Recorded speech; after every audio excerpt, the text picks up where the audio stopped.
Oh my gosh, what is this? Oh my goodness, look at this. It's the infamous doorbell! The infamous doorbell!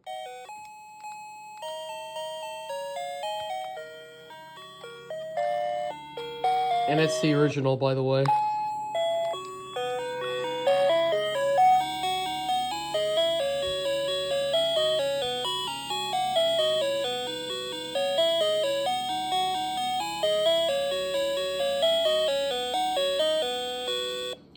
And if you're wondering why it sounds distorted, I figured it out. They forgot to add a couple of extra capacitors on the circuit board that control the distortion rate and the circuit energy consumption.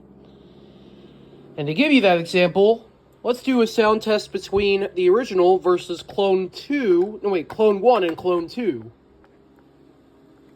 Now we have an army of infamous doorbells! And they're coming to rule Dollar General once and for all!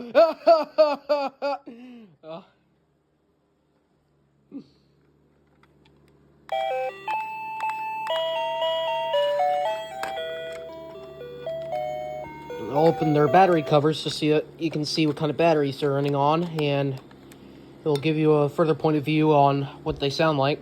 This one has brand new Energizer batteries in it, just like in the last short. This one has Eneloop batteries. These are marked with a red stripe because they're old, and I'm trying to use them up because they will stop holding a charge eventually. I've had these for like about a decade and a half, and these are really good batteries. Like, back when we used to have our lead pads and tag readers by Leapfrog, I mean, these things took a lot of power on, like, alkaline batteries, so we ended up using rechargeable batteries in those devices since they were energy hogs.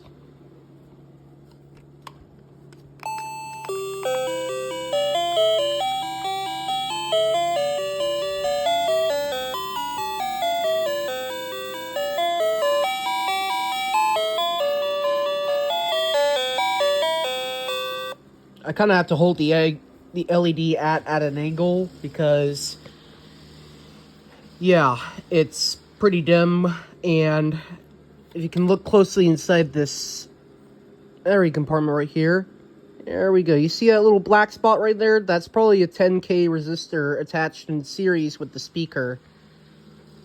There's the LED terminals, and there's the speaker right there. Alright, here's clone 2. This one is actually more efficient because it can run on alkaline batteries, and what's surprising is that when the batteries are low, it actually has the correct capacitor that tells you that the batteries are running low.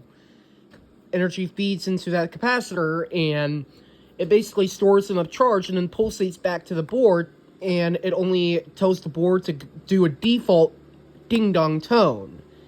And when you try to play Fur Elise, which is the first musical tone, it barely plays it. Or it will just, like, click, because it doesn't have enough energy from the batteries to power the melody portion of the circuit. And it's a pretty cool feature, and it kind of lets you know when the batteries need to be replaced, hence why you're wondering why you cannot select the current tone.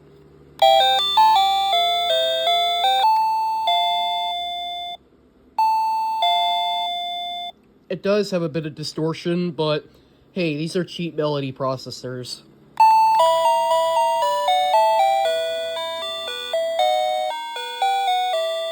And this is what the YL007B circuit should sound like. That's the kind of melody circuit that these things are powered by.